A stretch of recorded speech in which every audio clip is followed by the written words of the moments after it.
The distant whistle of the approaching train pierced the still desert air, as Hank Yardley shifted his weight from one dusty boot to the other, squinting against the harsh Nevada sun.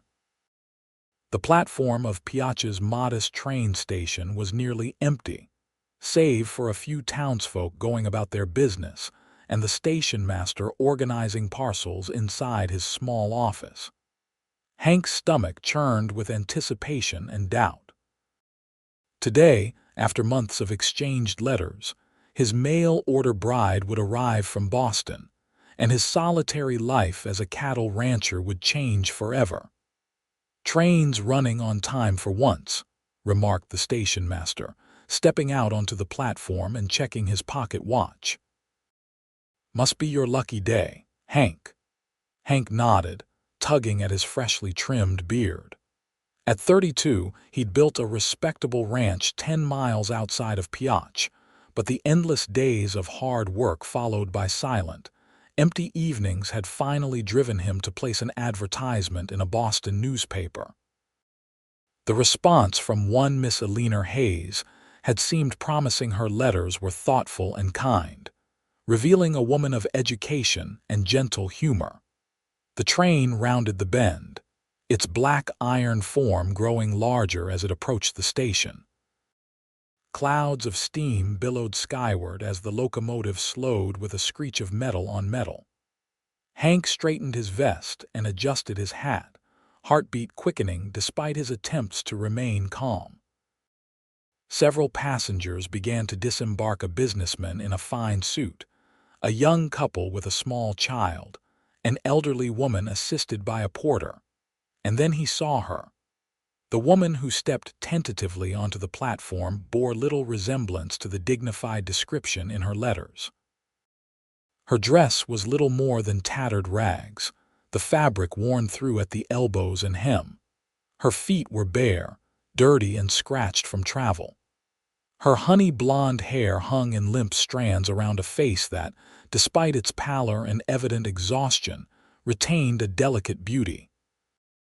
She clutched a small, battered carpetbag to her chest like a shield, her eyes scanning the platform anxiously.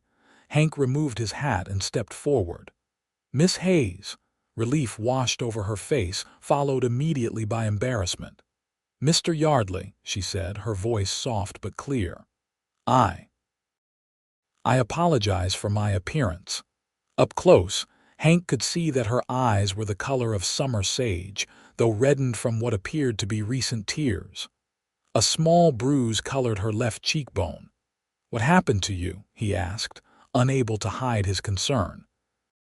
Eleanor's shoulders slumped slightly. "I was robbed on the journey. 2 men boarded at the last stop before Piach. They took everything: my trunk with all my belongings, the money I had saved." She swallowed hard. "Even my shoes. The conductor was kind enough to let me continue to my destination, but—" Her voice trailed off. Hank's jaw tightened at the thought of someone treating her so cruelly. Without hesitation, he removed his jacket and draped it around her shoulders. "Miss Hayes, I'm sorry for what you've endured. First things first, we need to get you some proper attire." "But I have no money to. I'll take care of it," Hank said firmly. He gently took the carpetbag from her hands. "Is this all you have left?" She nodded, looking both grateful and mortified. "Then our first stop is Mercer's General Store. Mrs. Mercer will help you find what you need." Hank offered his arm, which Eleanor hesitantly took. He noticed how she winced slightly when her bare feet touched the rough wooden planks of the platform. Without a word, he handed his hat and her carpetbag to a bewildered station master, then scooped Eleanor into his arms. "Mr. Yardley," she gasped, her face flushing. "Your feet are hurt," he said simply, "and it's a fair walk to the store." As Hank carried Eleanor down Piacha's dusty main street, curious townspeople paused to stare. Eleanor buried her face against his shoulder, mortification overwhelming her. "They'll talk," she whispered. "Let them," Hank replied. "You'll give them something else to talk about soon enough, when you're recovered and properly attired." Inside Mercer's general store, Martha Mercer looked up from her counter, her eyebrows rising at the sight of Hank carrying a barefoot woman in tattered clothes.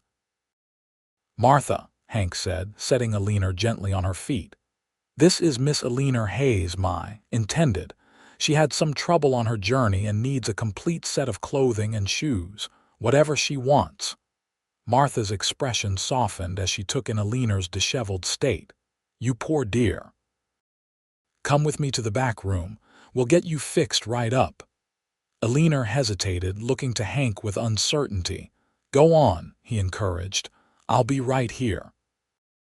While Martha led Eleanor to the back room for privacy, Hank paced the store, selecting items he thought might be useful: a sturdy leather satchel to replace her carpet bag, a warm shawl for the cool desert evenings, a tortoiseshell hairbrush with matching hand mirror. "Your bride's had quite an ordeal," said Thomas Mercer, emerging from the storeroom to man the counter. "Martha's going to need to make some adjustments to the dresses we have in stock. The poor girl is thin as a rail." Hank nodded grimly.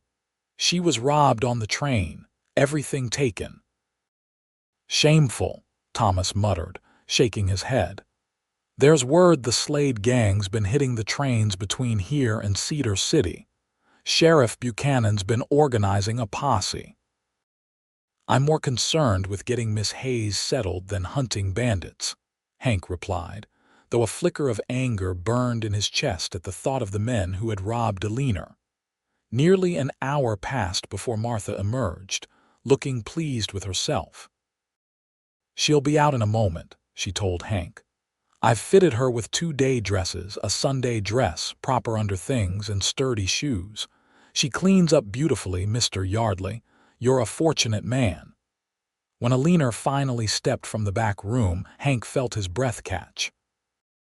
The simple blue calico dress complemented her fair coloring, its modest cut somehow emphasizing her slender figure.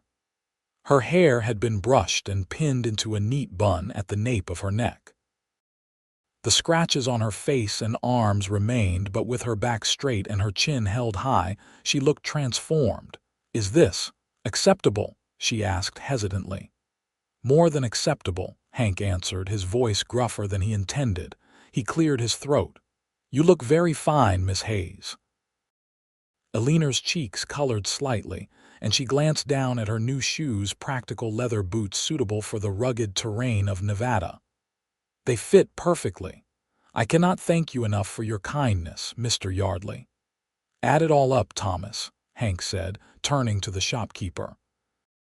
"And the items I've set aside as well."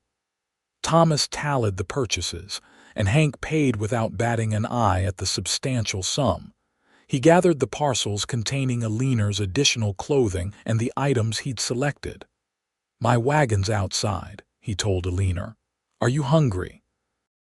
We could stop at the hotel restaurant before heading to the ranch." "I haven't eaten since yesterday," she admitted, "but I'm more tired than hungry. If it's not too much trouble, I'd prefer to see where I'll be staying." Hank nodded, understanding her desire for privacy after such a public ordeal. "The ranch is about an hour's ride from town. We can be there before sunset." After helping Eleanor into the wagon and securing her parcels, Hank guided his team of horses out of Piotch. The late afternoon sun cast long shadows across the sagebrush-dotted landscape as they headed east toward the mountains. "It's beautiful," Eleanor remarked, gazing at the vast expanse of desert and distant peaks. "Different from what I'm accustomed to in Massachusetts, but beautiful nonetheless." "It grows on you," Hank replied. "Takes a special kind of person to appreciate the desert's beauty." They rode in silence for a while, the rhythm of the horses' hooves and the creak of the wagon wheels the only sounds.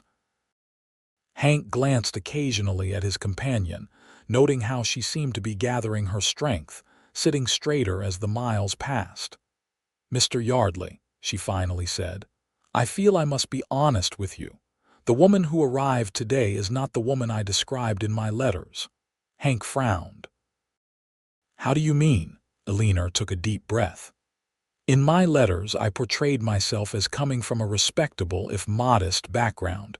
The truth is more complicated. My father died 5 years ago, leaving substantial debts. My mother and I lost everything. She died last winter of pneumonia, and I've been working as a seamstress to survive. Her hands twisted in her lap. When I saw your advertisement, I thought, I hoped for a fresh start. Did you lie about anything else? Hank asked quietly. No, she said firmly. My name is truly Eleanor Hayes. I am 26 years old. I can read and write, as you know from our correspondence. I can cook, sew, and manage a household. I simply omitted the desperate nature of my circumstances. She looked at him directly. If you wish to annul our arrangement, I will understand. I can find work in Piotch and repay you for the clothing. Hank considered her words carefully before responding. Miss Hayes, when I placed that advertisement, I was honest about what I was offering: a hard-working rancher with land, cattle, and a house that needs a woman's touch. I didn't promise wealth or luxury, just a decent life and respect. He met her gaze. Your circumstances don't change what I offered, nor what you accepted. Relief softened Eleanor's features. Thank you for your understanding. However, Hank continued, I think we should delay any formal marriage until we've had time to become better acquainted. The parson visits Piotch every other Sunday. That gives us nearly 2 weeks to decide if we suit. That seems wise, Eleanor agreed. Though. She hesitated. Where will I stay in the meantime? I've prepared the spare bedroom, Hank assured her. My housekeeper, Mrs. Wilson, comes 3 times a week. She'll be there tomorrow. No one will think ill of the arrangement. As the wagon crested a hill, Hank's ranch came into view, a sprawling single-story house with a wide porch, several outbuildings and corrals containing horses and cattle. Smoke rose from the chimney, indicating that Miguel, his ranch hand, had started a fire as instructed. Welcome to the Double Y Ranch, Hank said, a note of pride in his voice. Eleanor's eyes widened as she took in the property. It's much larger than I expected. Started with nothing 10 years ago, Hank explained as he guided the wagon toward the house. Built it up piece by piece. Now I've got 300 head of cattle, 10 horses, and 50 acres of decent grazing land. He pulled the wagon to a stop in front of the house. A young Mexican man emerged from one of the outbuildings, waving in greeting. That's Miguel Ortiz, Hank told Eleanor. He helps with the ranch. Lives in the small cabin behind the barn with his wife, Lucia. They're good people. Hank jumped down from the wagon and came around to help Eleanor descend. As he lifted her by the waist, he was struck again by how light she was, how delicate she felt in his calloused hands. He set her gently on the ground, allowing his hands to linger perhaps a moment longer than necessary. Let me show you the house, he said, gathering her parcels from the wagon. The interior of the ranch house was clean and functional, if somewhat sparse. The main room combined a sitting area with a kitchen and dining space. A hallway led to 3 bedrooms and a small washroom. The furniture was solid and well made, though without feminine touches. This would be your room, Hank said, opening a door to reveal a pleasant bedroom with a neatly made bed, a dresser, and a small writing desk by the window. It's lovely, Eleanor said, genuinely pleased. The whole house is wonderful, Mr. Yardley. Hank, he corrected. If we're to get acquainted, you might as well use my given name. Then you must call me Eleanor, she replied with a small smile. Hank set her parcels on the bed. I'll let you get settled. There's water heating on the stove if you'd like to wash. I'll prepare something for supper. Left alone, Eleanor sank onto the edge of the bed, overwhelmed by the day's events. Just 24 hours ago she had been terrified, robbed of her possessions and dignity, uncertain of her future. Now she sat in a clean, comfortable room, wearing new clothes, in the home of a man who, despite having every reason to be disappointed by her arrival, had treated her with nothing but kindness and respect. She unpacked her few belongings from the carpet bag, a faded photograph of her parents, a small Bible, a handkerchief embroidered by her mother. Then she arranged her new clothing in the dresser, marveling at Hank's generosity. The practical dresses and undergarments would serve her well in her new life.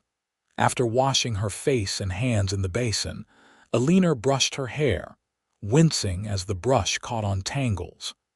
She rebraided it neatly, then took a deep breath and returned to the main room.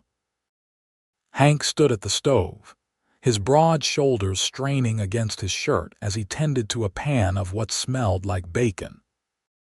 He turned at her approach, and for a moment they simply looked at each other, two strangers brought together by circumstance and hope, standing at the threshold of what might become a shared life.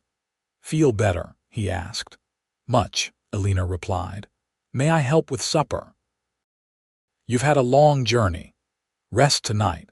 Tomorrow's soon enough to learn the kitchen." They ate a simple meal of bacon, beans, and cornbread, with coffee strong enough to stand a spoon in. Eleanor was surprised to find herself ravenously hungry, cleaning her plate completely. "Good appetite," Hank observed with approval. "Ranch work builds hunger. Even keeping house here is more demanding than city life."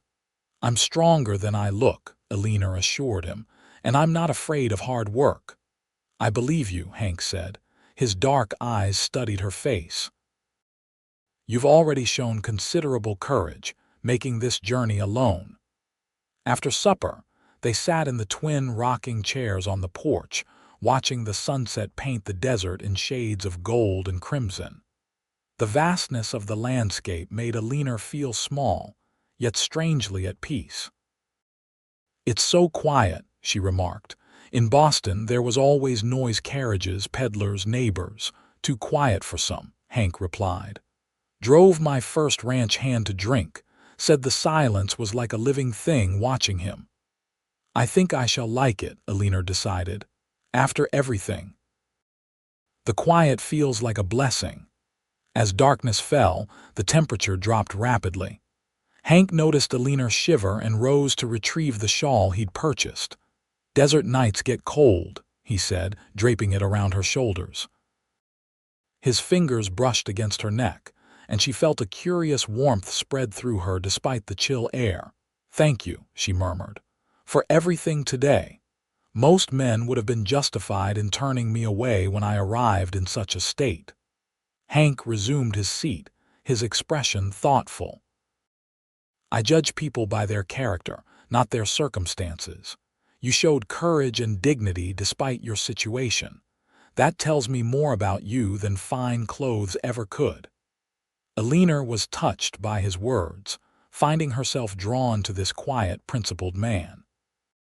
"Still, I will work hard to be a proper wife to you should we proceed with our arrangement." "Let's take it one day at a time," Hank suggested. "Get to know each other without pressure." When Eleanor's eyelids began to droop with exhaustion, Hank insisted she retire. He showed her where extra blankets were kept, made sure she had everything needed for the night, and bid her a respectful good night. Alone in her new bedroom, Eleanor changed into the cotton nightgown Martha Mercer had included in her purchases. The bed was firm but comfortable, the sheets clean and smelling faintly of lavender. As she drifted toward sleep, Eleanor reflected on the dramatic turn her life had taken. From destitution in Boston to a prospective marriage in the Nevada desert, from robbery and humiliation to being treated with respect and care. For the first time in years, she fell asleep feeling safe. Eleanor woke to the scent of coffee and the sound of activity in the kitchen. Sunlight streamed through the curtains, illuminating a room that, in daylight, revealed more character than she'd noticed the previous evening. The wooden furniture showed signs of craftsmanship, with simple but elegant carvings on the bedposts and dresser. A colorful quilt lay folded at the foot of the bed, a touch of brightness in the otherwise practical room. She dressed quickly in one of her new dresses, a practical brown calico with white piping, and arranged her hair in a simple knot. Her reflection in the small mirror showed improvement from yesterday. Color had returned to her cheeks, and the scratches on her face were already beginning to heal. In the kitchen, Hank stood at the stove, frying eggs. He turned at her entrance, a smile warming his weathered features. "Good morning," he greeted her. "Sleep well. Better than I have in months," Eleanor admitted. "May I help with breakfast? Coffee's ready," he said, gesturing toward the pot. "Cups in the cabinet above." As they shared a breakfast of eggs, biscuits, and strong coffee, Hank outlined the day ahead. "I need to ride out to check the north pasture fence. Miguel reported damage after yesterday's wind. I should be back by midday." "I'll use the time to become familiar with the house," Eleanor replied. "Perhaps start on some mending. I noticed your shirts could use." Hank looked somewhat embarrassed. "Mrs. Wilson does what she can, but she's getting on in years. Her eyes aren't what they used to be." "I don't mind," Eleanor assured him. "I was a seamstress in Boston. It's work I enjoy." After Hank departed, Eleanor explored the house thoroughly. It was well built and sturdy, if somewhat lacking in comfort. The furniture was functional rather than decorative, the walls bare of any ornamentation. The kitchen was adequately equipped, though Eleanor made a mental list of items that would improve meal preparation. She found Hank's mending pile in a basket near the fireplace, shirts with missing buttons, socks with holes, a vest with torn lining. Settling in the chair by the window with the best light, she began to work, finding satisfaction in the familiar task. Around mid-morning, a wagon arrived, bringing an elderly woman with iron-gray hair and a no-nonsense expression that softened when Eleanor introduced herself. "So you're the bride," Mrs. Wilson said, looking Eleanor up and down. "Heard in town you arrived in quite a state yesterday. Seems Mr. Yardley's taken good care of you." "He has been most kind," Eleanor agreed, helping the older woman unload supplies from her wagon. "He's a good man," Mrs. Wilson declared. "Works too hard. Needs someone to remind him life's not all cattle and fences." She fixed Eleanor with a penetrating gaze. "Are you that someone, Miss Hayes?" "I hope to be," Eleanor answered honestly. "We're taking time to become acquainted before finalizing our arrangement." "Sensible," Mrs. Wilson nodded approvingly. "Now, let me show you how things run here. Mr. Yardley likes his shirts starched just so, and his coffee strong enough to wake the dead." The two women spent the morning working together, laundering, dusting, and preparing a stew for the evening meal. Mrs. Wilson proved to be a fountain of information about Hank, the ranch, and Piotch. "Been here since '69, she explained, kneading dough for bread. "Came with my husband when they found silver. He died in a mine collapse in '71. Been keeping house for folks ever since." "And Mr. Yardley?" Eleanor asked, trying to sound casual as she chopped vegetables. "How long has he been in Piotch?" "Came in '73. Worked the mines first, saved every penny. Bought this land when others thought it worthless. Stubborn as they come, that man. Said he could raise cattle where others failed." Mrs. Wilson smiled. "Proved them all wrong, too." By the time Hank returned, the house smelled of freshly baked bread and simmering stew. Eleanor had completed most of his mending and arranged wildflowers she'd found near the house in a jar on the table. Hank paused in the doorway, taking in the domestic scene. Eleanor at the stove, Mrs. Wilson setting the table, the house warmer and more inviting than it had been that morning. "Something smells good," he said, removing his hat and hanging it on the peg by the door. "Miss Hayes made stew," Mrs. Wilson informed him, "and bread. Girl knows her way around a kitchen." Eleanor blushed at the praise. "Mrs. Wilson guided me. I'm still learning where everything is kept. "Stay for supper, Mrs. Wilson," Hank invited, washing his hands at the basin. "Can't. Promised the Reverend I'd help organize donations for the church social." The older woman gathered her shawl. "You two enjoy your meal. I'll be back on Friday."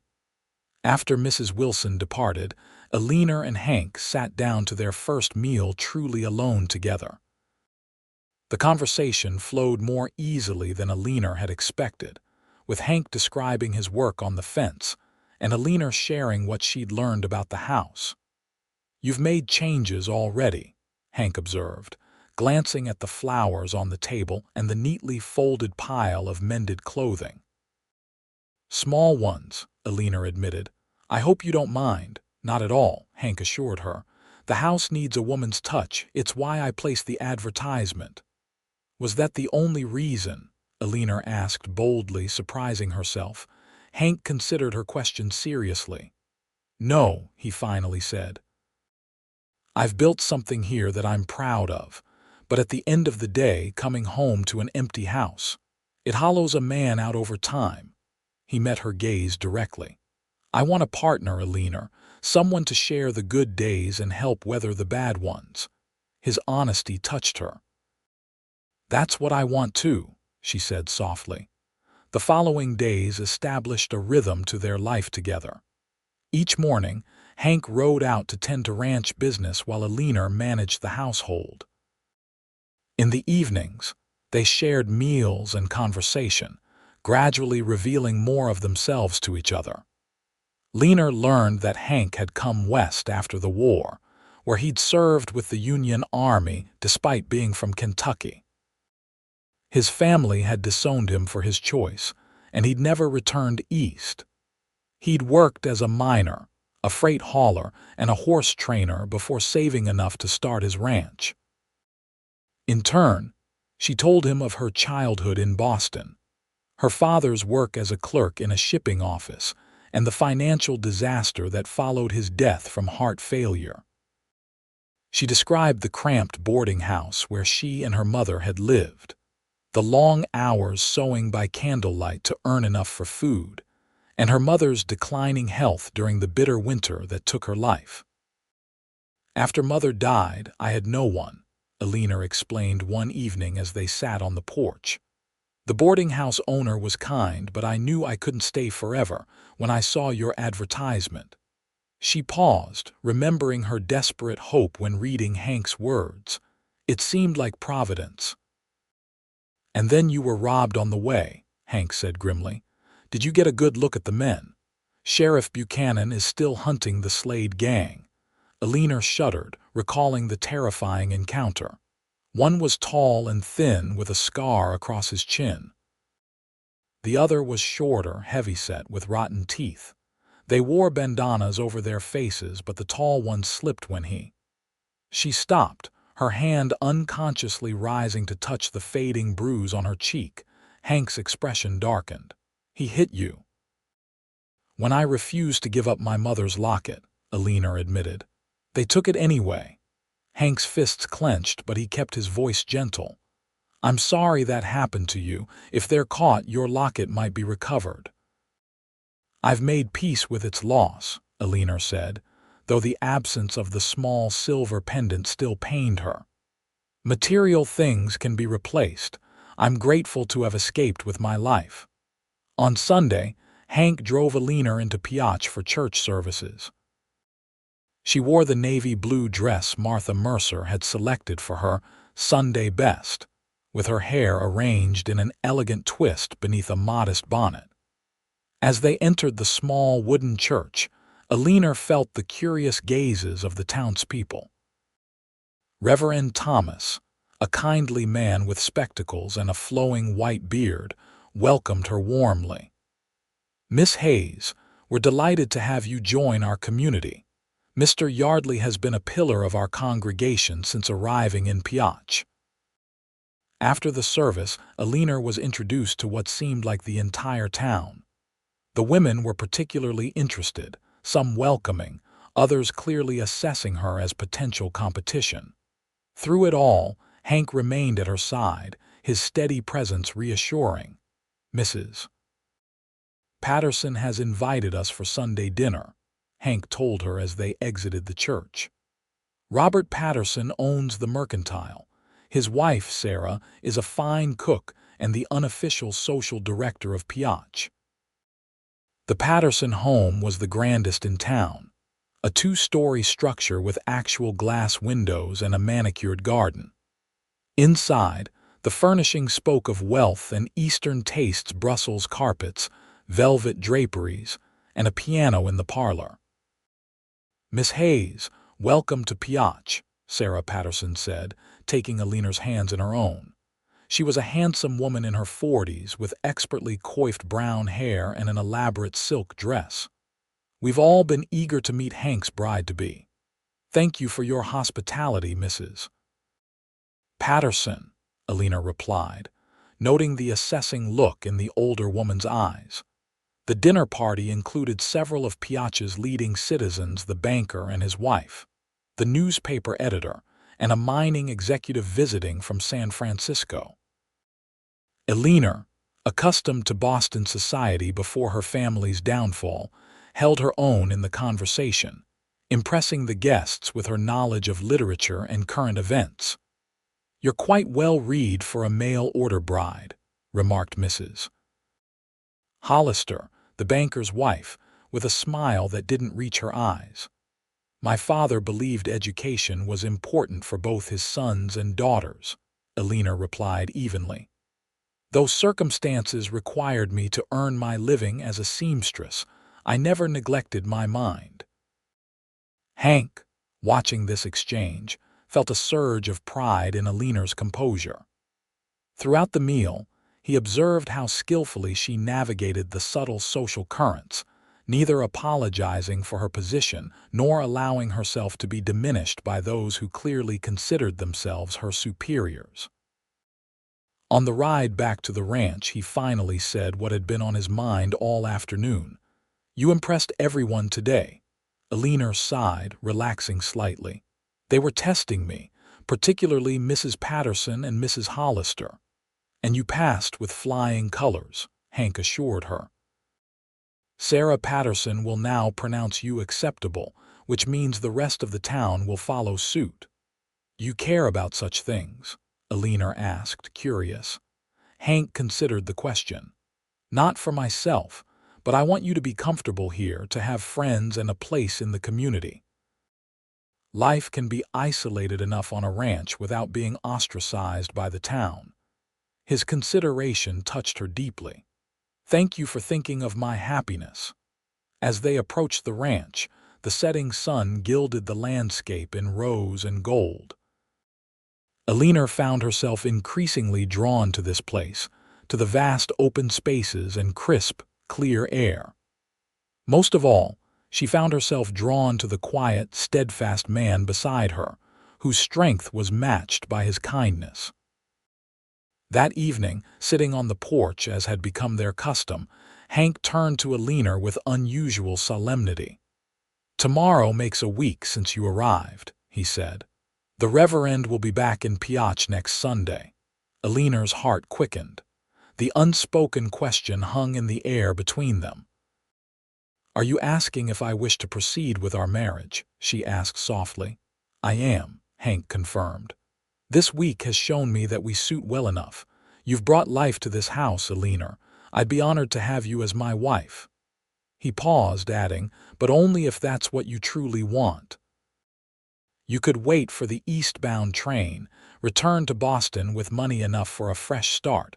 I wouldn't hold you to our agreement." Eleanor was moved by his offer, by the selflessness it revealed. "Boston holds nothing for me but painful memories," she said truthfully. "Here I've found purpose again, and in you I've found someone I can respect and—" She hesitated, then continued with quiet certainty, "someone I believe I could come to love in time." Hank's expression softened, and he reached across the space between their chairs to take her hand. His palm was calloused from years of ranch work, but his touch was gentle.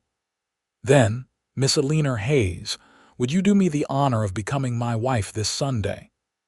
"I would be pleased to accept, Mr. Hank Yardley," she replied, her voice steady despite the emotion tightening her throat. Hank raised her hand to his lips, pressing a kiss against her knuckles. It was the first such gesture between them, and Eleanor felt a warm flutter in her chest at the contact. "We should ride into town tomorrow," Hank said, still holding her hand. "You'll need wedding clothes, and there are preparations to make." The following morning they set out for Piotch early. The town was bustling with activity. A supply wagon had arrived from Salt Lake City, bringing goods and mail. At Mercer's General Store, Martha greeted Eleanor like an old friend. "A wedding dress! How wonderful!" she exclaimed when Hank explained their errand. "I have just the thing. A shipment of fine fabrics came in last month, and I've been saving the cream silk for something special." While Martha showed Eleanor fabric samples and discussed designs, Hank excused himself. "I have business at the bank and the sheriff's office," he explained. "Meet you for lunch at the hotel at noon." Left in Martha's capable hands, Eleanor was measured and fitted for a wedding ensemble. Given the short timeline, they settled on a design that could be completed in a few days, a simple but elegant dress of cream silk with pearl buttons and lace trim, accompanied by a matching bonnet. "You'll be the most beautiful bride Piotch has seen," Martha declared, pinning the pattern. "Now tell me everything. How are you finding life at the Double Y? Is Hank treating you well?" Eleanor found herself warming to the shopkeeper's friendly interest. "He's been nothing but kind and respectful. The ranch is lovely, though the house could use some feminine touches." "Hank built that place with his own hands," Martha said proudly. "Folks around here respect him. He's a man of his word." "So I've discovered," Eleanor replied, thinking of how Hank had honored his commitment to her despite her arrival in such dire circumstances. When she met Hank for lunch at the Silver Dollar Hotel, Eleanor was surprised to find him in conversation with Sheriff Buchanan, a burly man with a salt and pepper mustache and keen eyes. "Miss Hayes," the sheriff greeted her, tipping his hat. "Hank's been telling me about your unfortunate experience on the train. I'd appreciate your help identifying those men." Over lunch, Eleanor provided a detailed description of her attackers. The sheriff nodded grimly as she spoke. "Sounds like Jake Slade and his brother Elias," he confirmed. "They've been working this territory for months. Got a posse forming to track them to their hideout, believed to be in the hills east of here." "My silver locket," Eleanor ventured. "If you find them, it would mean a great deal to recover it. It has a small portrait of my parents inside." "I'll keep an eye out, madam," the sheriff promised. "And congratulations on your upcoming nuptials. Hank's a good man." After lunch, Eleanor and Hank completed their errands, ordering a wedding cake from the hotel restaurant, speaking with Reverend Thomas about the ceremony, and selecting a simple gold band from the jeweler. "Is there anything else you need?" Hank asked as they prepared to return to the ranch. Eleanor hesitated, then decided honesty was best. "I'd like to send a telegram to my former landlady in Boston, Mrs. Flannery. She was kind to me after Mother died, and she should know I've arrived safely and am to be married." Hank readily agreed, and they stopped at the telegraph office. As Eleanor composed her message, she felt a sense of closure. This brief communication was her final tie to her old life. Her future lay here in Nevada, with Hank. The days leading up to the wedding passed in a flurry of preparations. Eleanor continued to manage the household, now with a renewed sense of purpose as she arranged things to suit both their needs. Hank brought home small surprises: a porcelain vase for her wildflowers, fabric for curtains, a rocking chair with a cushioned seat that matched the one already on the porch. "So we can watch the sunset together more comfortably," he explained when she exclaimed over the gift. On Friday, Mrs. Wilson arrived with additional supplies and wedding advice. "Something old, something new," she reminded Eleanor. "Something borrowed, something blue." "My dress is new," Eleanor said, thinking through the traditional items. "And Martha included a blue ribbon to wear beneath it." "You can borrow my cameo pin," Mrs. Wilson offered. "But what of something old?" Eleanor's face fell as she thought of her mother's locket, now lost. "I had hoped to wear my mother's locket, but—" Mrs. Wilson patted her hand sympathetically. "Perhaps something will turn up."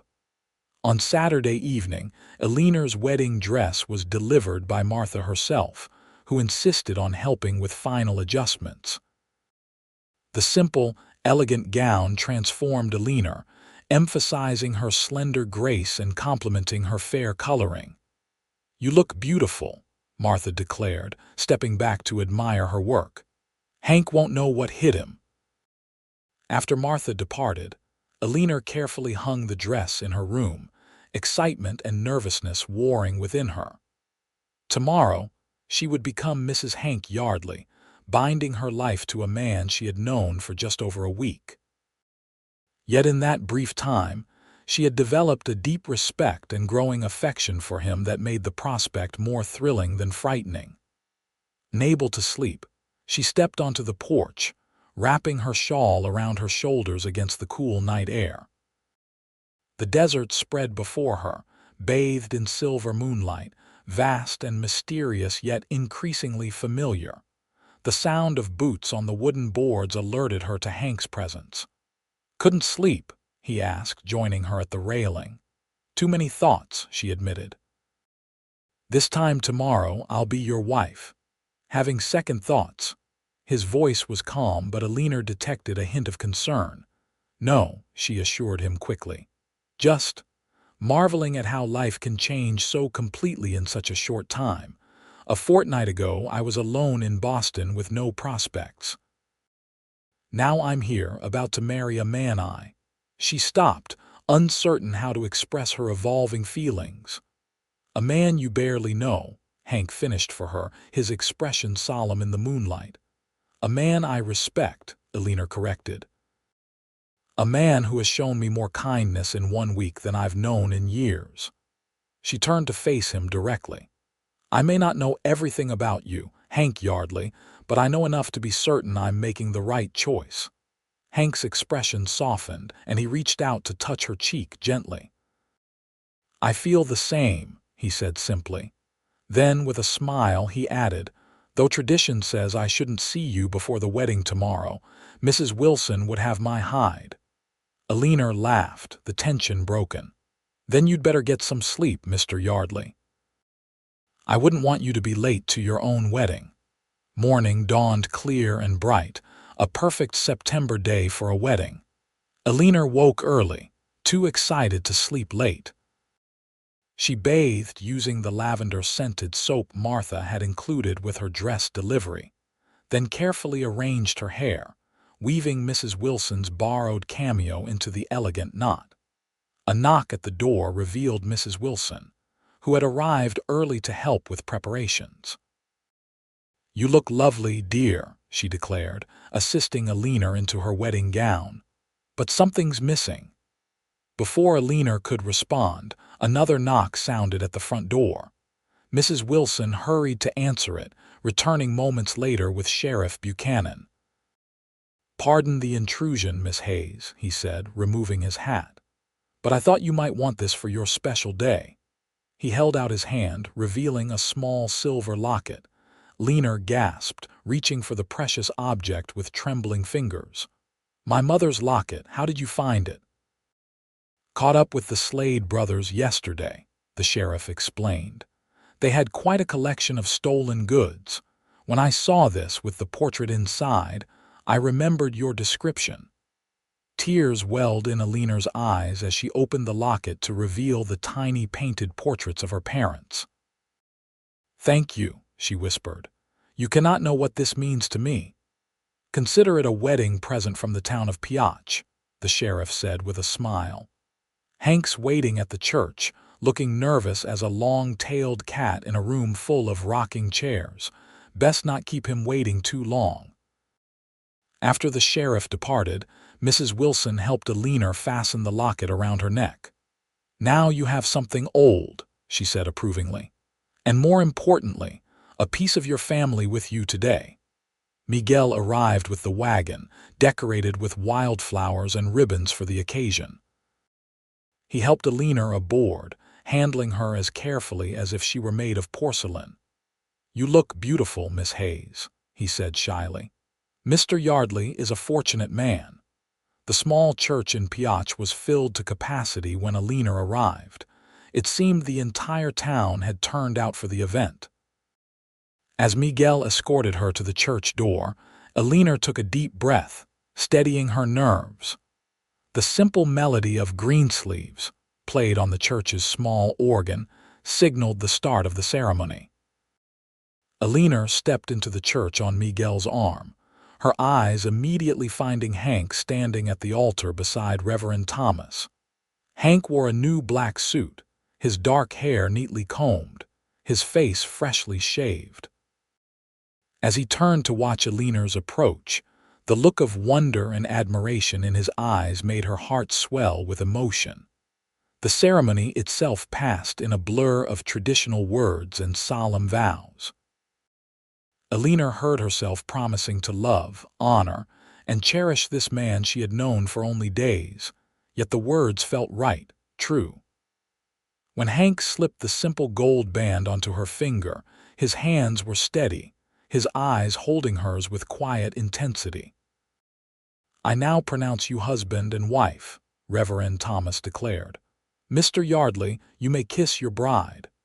Hank stepped closer, his hands gently cradling Eleanor's face. Their first kiss was tender, almost tentative, but Eleanor felt it to her core a promise, a beginning, a seal upon the vows they had just exchanged. The celebration afterward at the Silver Dollar Hotel was a boisterous affair. The town of Piotch might be small, but its residents knew how to mark a special occasion. There was music from a fiddle player and his companion on banjo, dancing, and a feast that included Eleanor's wedding cake, a beautiful creation of white frosting decorated with sugar flowers. "Mrs. Yardley," Sarah Patterson greeted her, emphasizing the new title with a warm smile. "You make a beautiful bride, and you've accomplished quite a feat, capturing the heart of Piotch's most confirmed bachelor." "I consider myself fortunate," Eleanor replied, watching as Hank conversed with Robert Patterson and the sheriff across the room. "We all need someone to share our lives," Sarah said, following her gaze. "I've known Hank for years, watched him build his ranch from nothing through sheer determination, but I've never seen him look at anyone the way he looks at you." Eleanor blushed at the observation. "We're still getting to know each other." "The best marriages are those where that process never ends," Sarah replied wisely. "Robert and I have been married 20 years, and he still surprises me." As the celebration continued into the afternoon, Eleanor found herself drawn into conversation with many of the town's residents. The women offered household advice and invitations to social gatherings. The men spoke of Hank's reputation for fair dealing and hard work. Through it all, Eleanor felt a growing sense of belonging, of community. Finally, as the sun began to lower in the sky, Hank approached her.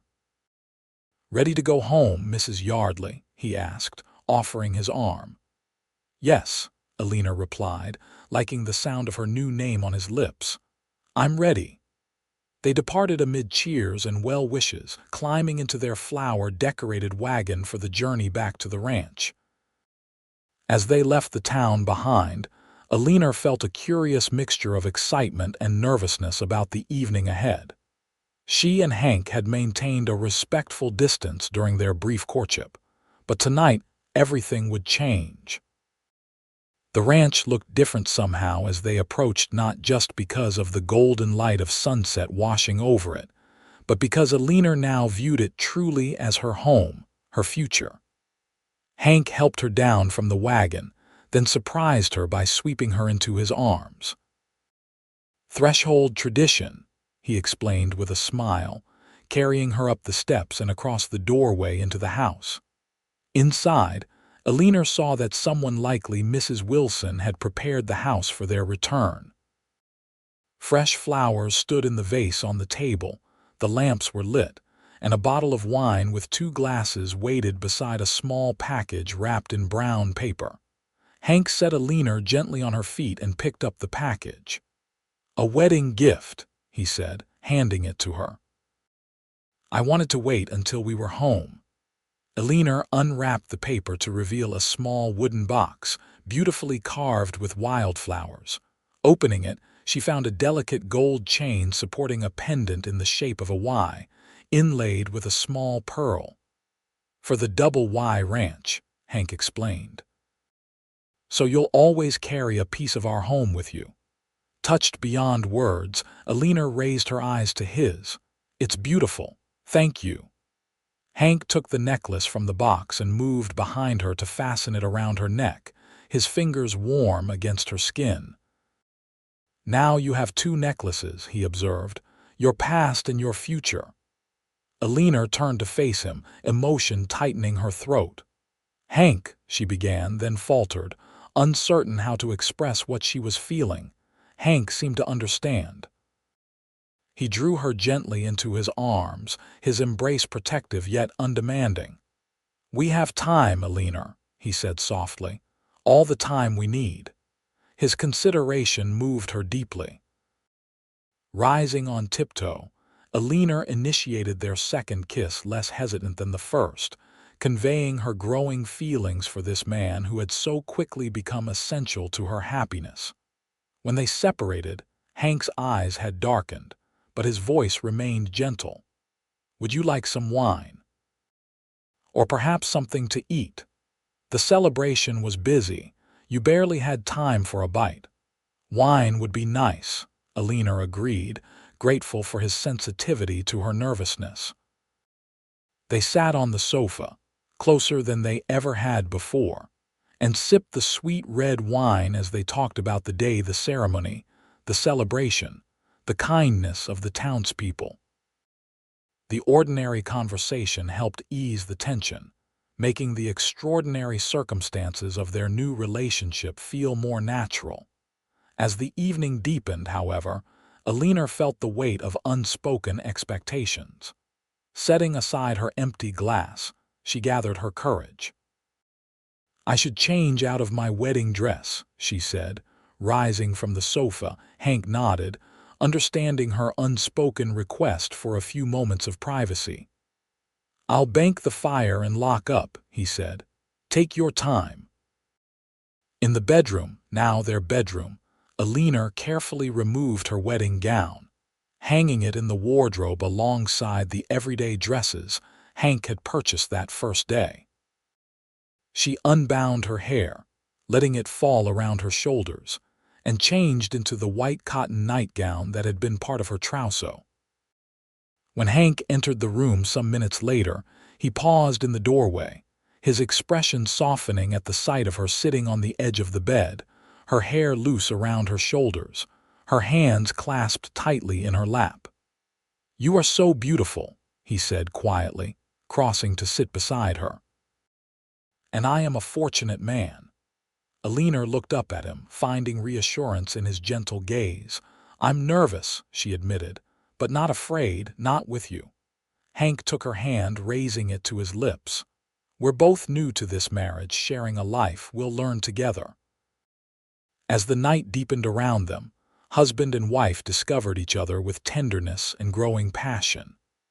Eleanor found in Hank's embrace not just physical pleasure, but a profound sense of belonging, of coming home after a long journey.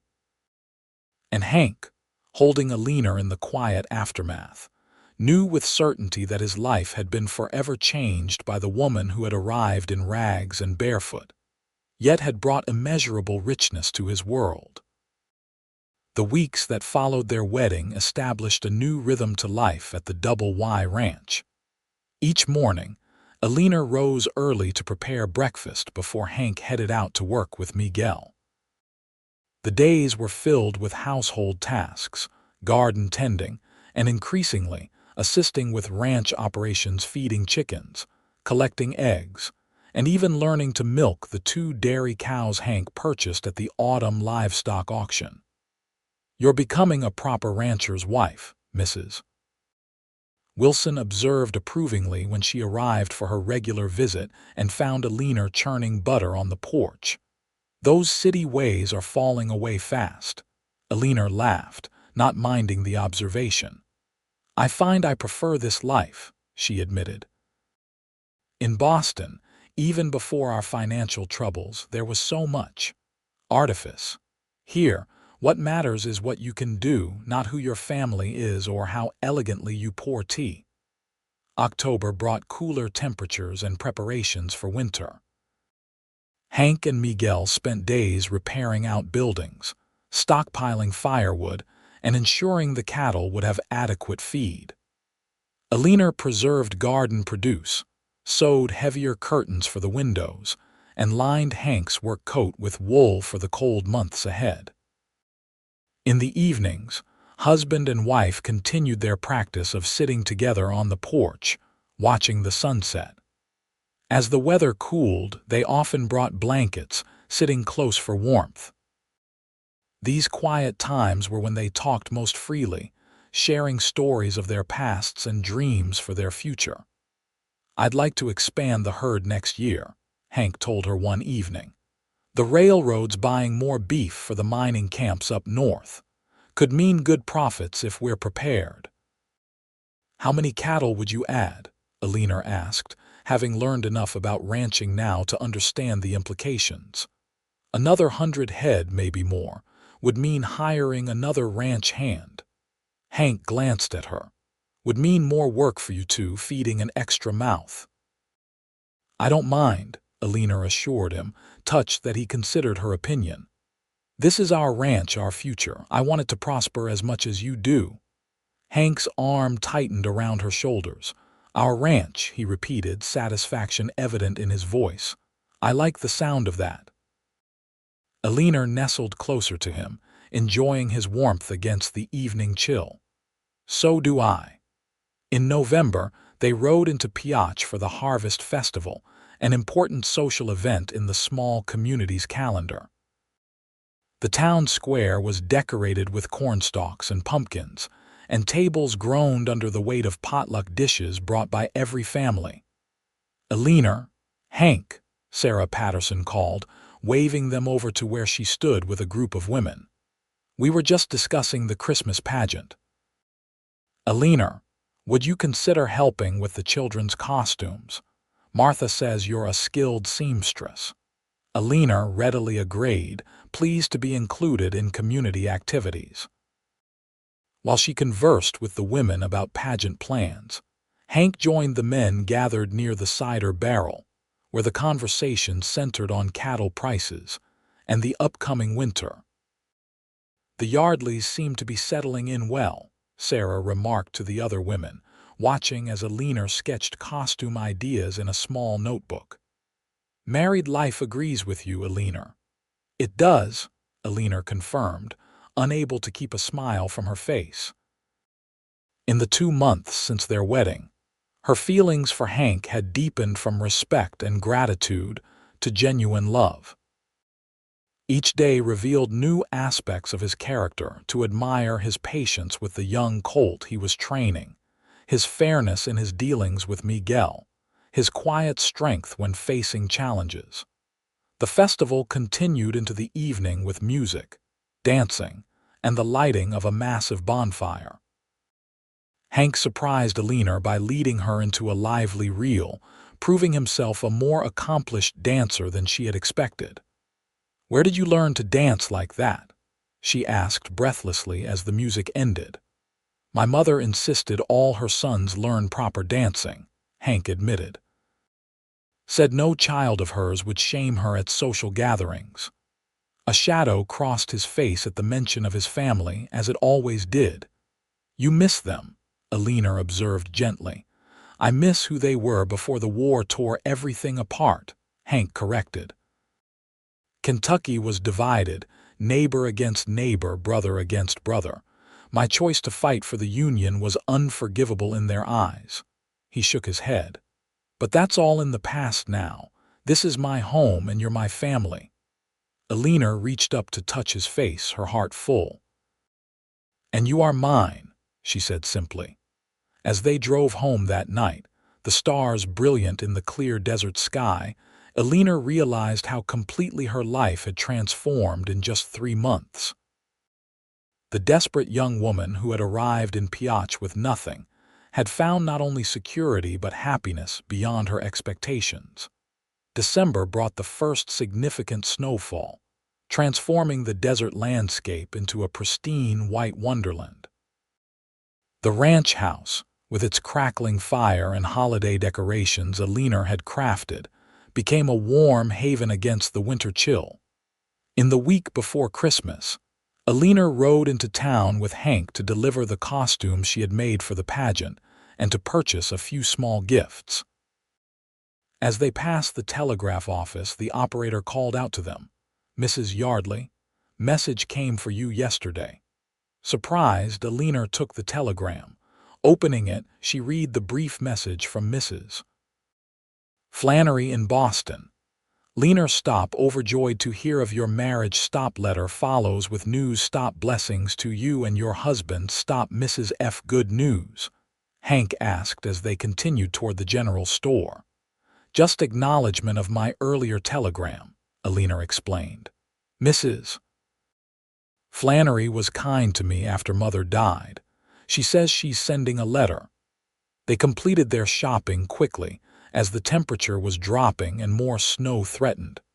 Hank insisted on one last stop at the jeweler's, though he wouldn't tell Eleanor why. "Christmas secret," he said with a wink, disappearing inside while she waited in the wagon. The Christmas pageant on December 23rd drew the entire town to the church. Children enacted the nativity story, wearing the costumes Eleanor had helped create. Afterward, there was caroling and an exchange of modest gifts among friends. The children looked wonderful, Martha Mercer told Eleanor as they watched the young performers enjoy cake and punch after the pageant. "You have quite a talent with needle and thread." "Thank you," Eleanor replied. It was a joy to work with the children. They're so enthusiastic. "Ever think of having some of your own?" Martha asked with the directness that characterized the frontier community. Eleanor blushed slightly. "Someday, I hope," she said quietly. In truth, she and Hank had discussed children, agreeing they wanted a family when the time was right. Christmas morning dawned clear and cold at the Double Y Ranch. Eleanor woke early to prepare a special breakfast: fresh biscuits, bacon, and eggs with a pot of coffee strong enough to meet Hank's standards. She had set the table with care, using the good dishes Mrs. Wilson had unearthed from a cupboard and polished for the occasion. Hank entered the kitchen, his hair still damp from washing. "Merry Christmas, Mrs. Yardley," he said, drawing her into his arms for a lingering kiss. "Merry Christmas, Mr. Yardley," she replied, her cheeks flushed from both his kiss and the heat of the stove. "Breakfast is nearly ready." "Smells wonderful," Hank said appreciatively. "But first, I have something for you." He retrieved a small package from his coat pocket and placed it in her hands. Eleanor unwrapped it carefully to reveal a velvet box. Inside lay a delicate pair of earrings, small gold hoops from which dangled tiny pearls. "Hank, they're beautiful," she breathed, touching one gently with her fingertip. "To match your pendant," he explained, referring to the Y-shaped necklace he had given her on their wedding night. "I noticed you didn't have any earrings." Eleanor was deeply touched by his thoughtfulness. "I love them," she said sincerely, "and I have something for you as well." She brought out her own gift, a large flat package wrapped in brown paper. Hank unwrapped it to reveal a hand-stitched quilt in shades of blue, brown, and gold that echoed the colors of the desert landscape. "I've been working on it in the afternoons while you were out with the cattle," Eleanor explained, "for those cold winter nights." Hank ran his hand over the intricate piecing, admiring the craftsmanship. "It's magnificent," he said. "No one's made something like this for me since."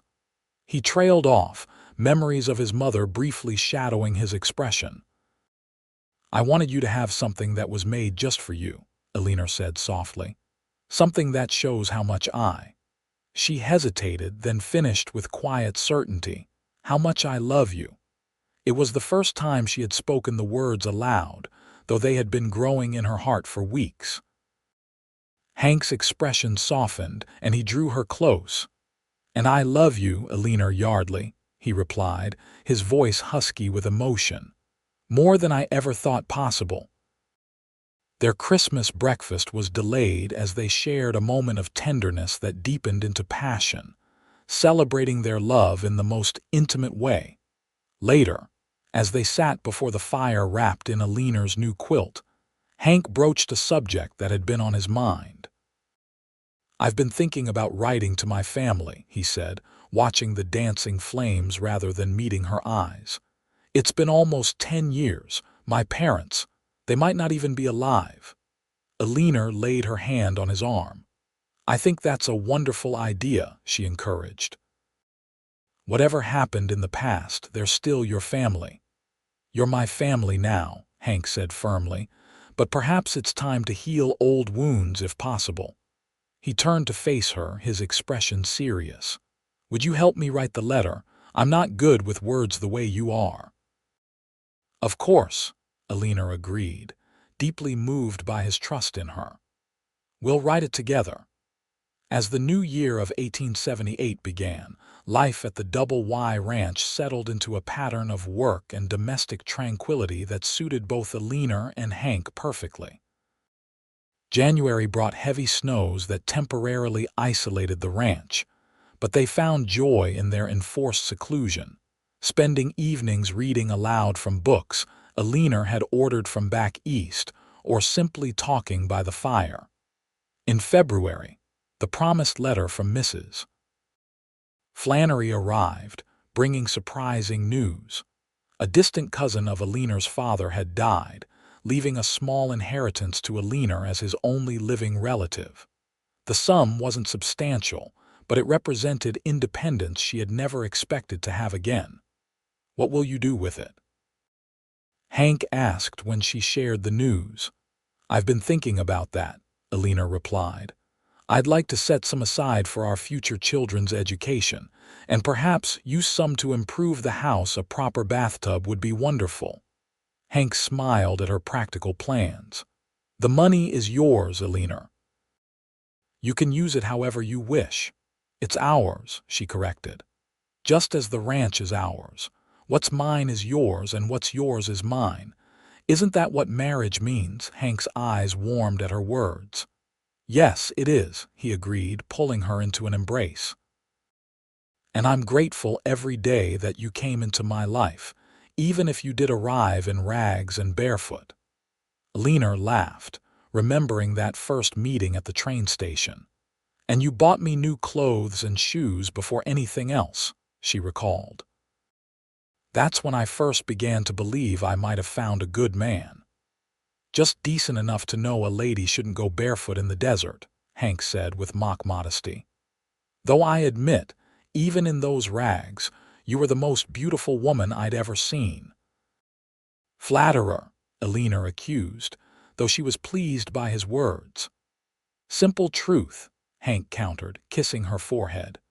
March brought the first signs of spring to the Nevada desert, tiny wildflowers emerging from the warming soil, longer days, and the birth of new calves in the pastures. Eleanor found herself tiring easily, but attributed it to the increased activity as winter's grip loosened. It was Mrs. Wilson who first suggested another explanation. "Been married 5 months now," she observed one day as Eleanor rested in a chair after a bout of morning dizziness. "And you're looking a bit peaked. Anything you want to tell me, Mrs. Yardley?" Eleanor blushed, having harbored private suspicions for several weeks. "I haven't said anything to Hank yet," she admitted. "I wanted to be certain." "Well, I've seen enough young wives in my time to recognize the signs, Mrs. Wilson said with a knowing smile. You're carrying, sure as sunshine. Better tell that husband of yours before he figures it out himself. That evening, after supper, Eleanor and Hank took their usual places on the porch to watch the sunset. The air was cool but not cold, carrying the promise of the spring to come. Hank, Eleanor began, her heart fluttering with excitement and nerves, I have something important to tell you. Hank turned to her, his expression curious. What is it? I believe. That is, I'm fairly certain. Eleanor took a deep breath and simply said it. I'm going to have a baby, our baby, in late summer, I think. For a moment, Hank simply stared at her, processing her words.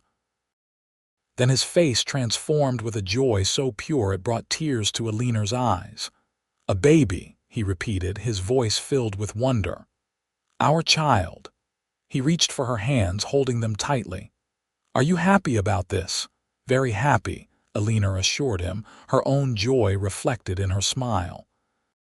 Though also a bit nervous, having a baby so far from town. We'll make arrangements, Hank said immediately, his practical nature asserting itself. Perhaps Sarah Patterson could recommend a midwife, or we could have you stay in town as the time approaches.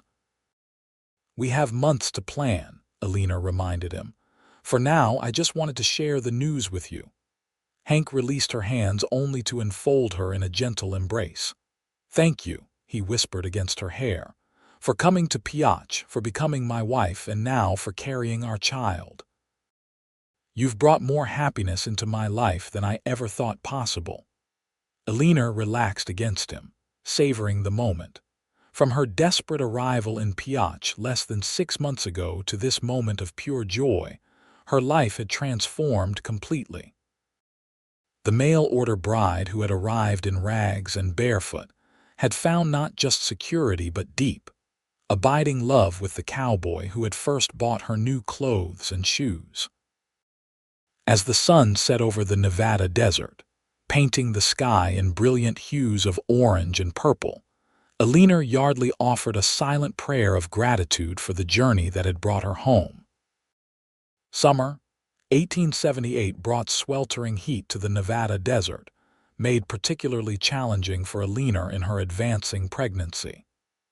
Hank insisted on hiring additional help for the heaviest household work, bringing in Lucia, Miguel's wife, 3 days a week to assist with laundry and cleaning. You should rest more, he urged Eleanor one particularly hot July afternoon, finding her mending shirts on the porch despite the heat. I'm perfectly fine, Eleanor assured him, though she shifted uncomfortably as the baby gave a particularly vigorous kick. Doctor Carson said moderate activity is beneficial. Hank looked unconvinced but didn't press the issue. Since learning of Eleanor's pregnancy, he had become increasingly protective, riding into town himself for supplies rather than allowing her to make the journey and checking on her frequently throughout the day.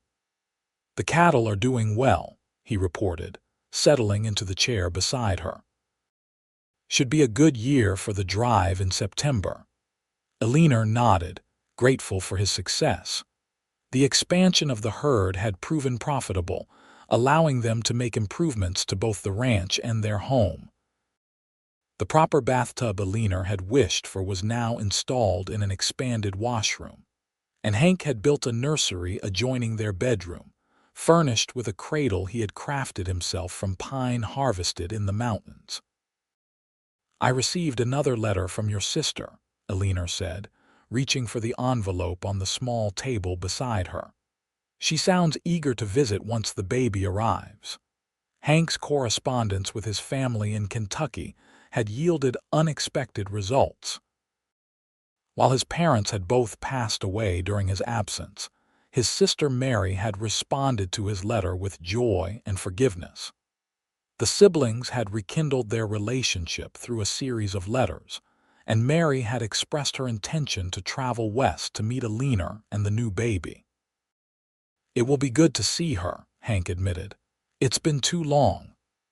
August arrived with no respite from the heat. Eleanor's due date approached, and as planned, they relocated temporarily to Piatch, where Dr. Carson could be quickly summoned, and where the hotel offered more comfortable accommodations than the journey back and forth from the ranch. Everything appears to be progressing normally, Dr. Carson assured them after examining Eleanor.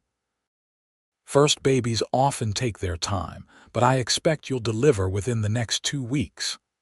10 days later, in the pre-dawn hours of August 17, Eleanor woke to the unmistakable sensation of her waters breaking. Hank, instantly alert at her soft gasp, lit the lamp beside their bed in the hotel room. "Is it time?" he asked, his voice steady despite the concern in his eyes. Eleanor nodded, a contraction gripping her as she spoke. "Yes, send for Dr. Carson." The next 18 hours tested Eleanor's endurance as she had never been tested before. The summer heat made the labor all the more challenging, but she faced each contraction with determination, drawing strength from Hank's unwavering presence. He remained with her despite the doctor's initial suggestion that he wait elsewhere, insisting that his place was at his wife's side. As the sun set on that long day, Eleanor gave a final, exhausted push, and their son entered the world with a lusty cry that brought tears to both parents' eyes. "A fine, healthy boy," Dr. Carson announced, placing the swaddled infant in Eleanor's arms after the necessary cleaning and examination. "Congratulations to you both." Eleanor gazed down at the tiny, red face of her son, overwhelmed by a love so powerful it took her breath away. "He's perfect," she whispered, touching the downy dark hair that promised to match his father's. Hank sat beside her on the bed, one arm supporting her shoulders, the other hand gently stroking his son's cheek with a single finger. "He is," he agreed, his voice thick with emotion, "just like his mother." They named him William Henry Yardley, after both their fathers, though they soon called him Will for short. He had Eleanor's green eyes and Hank's strong features, a perfect blend of his parents. By October, the small family had returned to the ranch, settling into a new routine dictated by the needs of their infant son. The arrival of Hank's sister Mary brought additional joy to their household. The middle-aged widow quickly formed a bond with Eleanor and doted shamelessly on her nephew. "He has the Yardley chin," she declared, cradling Will on her lap. "But your eyes, Eleanor, a handsome combination. Will you stay through Christmas?" Hank asked his sister as they sat around the fire one evening after Will had been put to bed. "I'd like that very much," Mary replied. "If you're sure I'm not imposing." "You could never impose," Eleanor assured her. "Your help with Will has been invaluable and—" She glanced at Hank, who nodded encouragingly. "We have news we'd like you to be the first to share." Mary looked between them expectantly. "News?" "We've decided to expand the ranch house in the spring," Hank explained, "adding a proper parlor and 2 more bedrooms." "2?" Mary asked, her eyebrows rising. Eleanor smiled, her hand unconsciously moving to her still flat stomach. "Yes, 2. One for you whenever you visit, and one for Will's brother or sister who should arrive next summer." Mary's delighted gasp was followed by enthusiastic embraces. "Another baby? So soon? Are you certain you're strong enough, dear?" "Dr. Carson says I'm in excellent health," Eleanor assured her. "And this time, I know what to expect." Hank's arm tightened around Eleanor's shoulders. "And this time we'll have a midwife stay with us at the ranch for the final month. No more long labor in a hotel room." Mary nodded approvingly. "Sensible planning. Oh, I'm so happy for you both. When I think how close we came to never reuniting." She shook her head, emotion momentarily overwhelming her. Hank reached across to squeeze his sister's hand. "The past is behind us.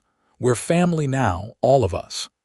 That Christmas of 1878 was the happiest Eleanor had known since her childhood. The ranch house was filled with warmth, love, and laughter as they celebrated Will's first Christmas with both family and friends. Sarah and Robert Patterson joined them for Christmas dinner, along with Reverend Thomas, Martha Mercer, and the Ortiz family. To the Yardleys, Robert proposed a toast as they sat around the expanded dining table. May the coming year bring continued blessings to your family and prosperity to the Double Y. And to friends who become family, Eleanor added, raising her own glass, without whom life would be far less rich. As the new year of 1879 unfolded, the Double Y Ranch thrived under Hank and Eleanor's careful management. The expanded herd brought increased profits, allowing them to complete the planned additions to the house, and even purchase additional grazing land from a neighboring rancher who wished to return east. Will grew into a sturdy, curious toddler, delighting his parents with his first words and steps. Mary, having returned to Kentucky to settle her affairs, wrote of her plans to relocate permanently to Nevada by the following spring. "I've sold the house," her letter explained. "There's nothing keeping me in Kentucky now, and I want to watch my nephew and his sibling grow." In June, with Mary installed in her own bedroom in the expanded ranch house and a competent midwife in residence, Eleanor gave birth to a daughter they named Catherine Mary Yardley. Unlike her brother's lengthy arrival, Catherine came quickly into the world after just 6 hours of labor, announcing her presence with cries that suggested a determined personality. "She has your spirit," Hank told Eleanor as they admired their daughter's tiny features. "Heaven help us all when she's grown."